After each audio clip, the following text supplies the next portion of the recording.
Income tax return तो आपने file कर ही लिया होगा। इसके बाद आप में से कुछ का रिटर्न अकाउंट में आ गया होगा और खर्च भी हो गया होगा, लेकिन आप में से कई सारे ऐसे लोग भी होंगे जिनको अभी भी इंतज़ार होगा कि उनका रिटर्न कब आएगा।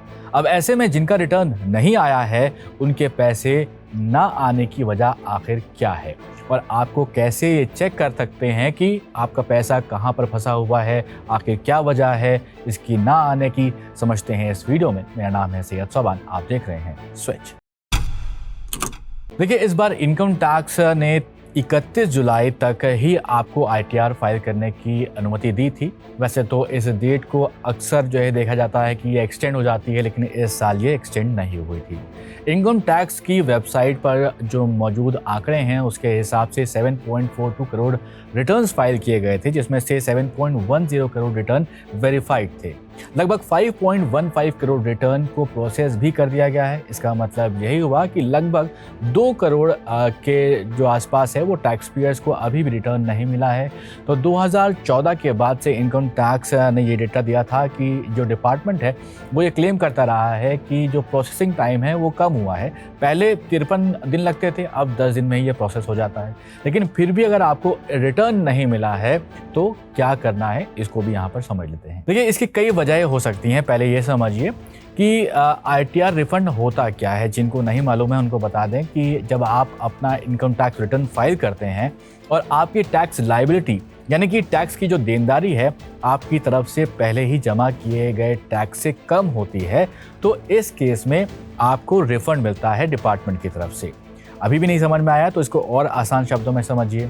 अगर आपने ज़रूरत से ज़्यादा टैक्स भर दिया है पहले ही, तो आपको सरकार की तरफ से जो ज़्यादा अमाउंट होता है वो वापस मिल जाता है, जिसे कहा जाता है ITR रिफंड।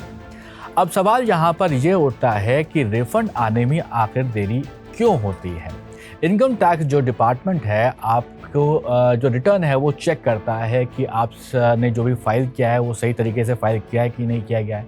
ये प्रोसेस इसलिए भी होता है ताकि आपका जो ITR है वो सही हो और कोई भी इसमें गड़बड़ी ना हो। अगर ऐसा होता है तो आपके रिफंड में देरी हो सकती है अगर चेकिंग टाइम ज़्यादा हो जाता है। ऐसे में आपको इनकम टैक्स डिपार्टमेंट की तरफ से एक नोटिस भी आ सकता है या फिर आपकी जो प्रोफाइल है उस पर इसको अपडेट कर दिया जाता है।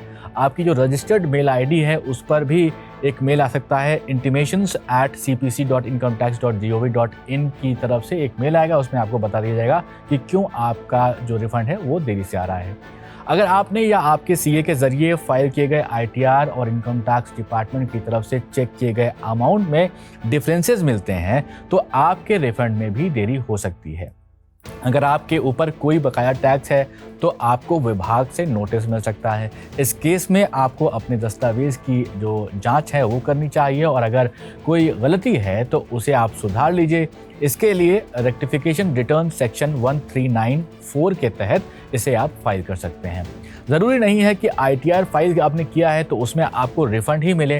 हो सकता है कि आपको और ज़्यादा टैक्स भरना पड़े, उसकी भी इंफॉर्मेशन आपको दे दी जाती है। आप उसको भर दीजिए, फिर आपका ये ITR का जो प्रोसेस है पूरा हो जाएगा।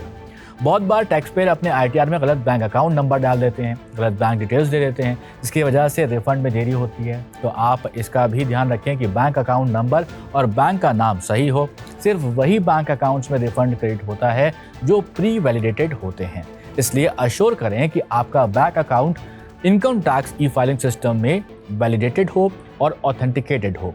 अगर हाल ही में आपके बैंक का मर्जर हुआ है तो IFSC कोड भी अपडेट करना ज़रूरी है। इसको भी आप ज़रूर चेक कर लीजिए।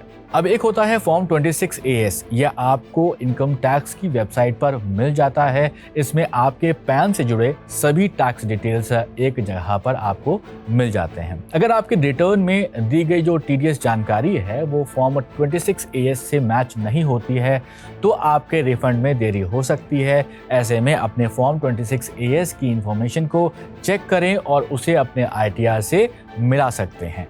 अब बात करते हैं कि आप अपने रिफंड का स्टेटस कैसे चेक कर सकते हैं। वैसे तो आपको इंटीमेशन मेल से आ ही जाएगा, लेकिन और भी ऑप्शंस हैं। पहला ये कि आप NSDL की वेबसाइट पर जा सकते हैं, वहाँ पर अपना पैन नंबर डालिए, कैप्चा कोड डालिए, फिर असेसमेंट ईयर आप सेलेक्ट कर सकते हैं। तो उसके बाद जैसे ही आप ये सेलेक्ट करेंगे तो सबमिट पर प्रेस करेंगे, यहाँ पर आपको जो स्टेटस है वो आपको मिल जाएगा। इसके अलावा दूसरा ऑप्शन है कि आप इनकम टैक्स वेबसाइट पर जा सकते हैं, जहाँ पर भी आप जो रिफंड का स्टेटस है उसकी डिटेल्स को चेक कर सकते हैं। वैसे आपको सबसे इम्पोर्टेंट बात यहाँ पर यह बता दें कि जो रिफंड है उसका प्रोसेसिंग टाइम जो होता है वो असेसमेंट ईयर 2024-25 के लिए 31 दिसंबर 2025 तक का होता है। इसका मतलब ये है कि इनकम टैक्स डिपार्टमेंट इतना वक्त ले सकता है। अगर अभी आपका रिफंड नहीं आया है तो हो सकता है कि थोड़ा वक्त लगे और रिफंड आ जाए। अब आपको लगता है कि आपने सब कुछ सही तरीके से फाइल किया हुआ है और रिफंड डिले हो गया है, तो इस केस में क्या करना है? तो ये भी एक चीज़ देखी जाती है कि असेसमेंट की जो तारीख है वो भी निकल गई है। तो ऐसे में आप 1800-103-4455 पर कॉल कर सकते हैं। इसके अलावा एक ईमेल आईडी है जो आपको स्क्रीन पर दिख रही है, इस पर आप मेल कर सकते हैं। इसके अलावा भी आपको सोल्यूशन यहाँ पर नहीं मिलता है तो आप अपने जो नज़दीकी इनकम टैक्स ऑफिस है वहाँ पर विजिट कर सकते हैं। वो भी नहीं आपको कुछ सोल्यूशन देते हैं तो ई-निवारण करके एक पोर्टल होता है, वहाँ पर आप अपनी कंप्लेंट दर्ज कर सकते हैं।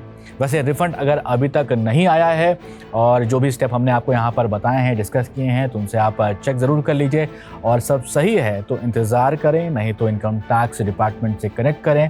फिलहाल इस वीडियो में इतना ही। आप देख रहे थे स्विच, मैं था आपके साथ सैयद सोबा।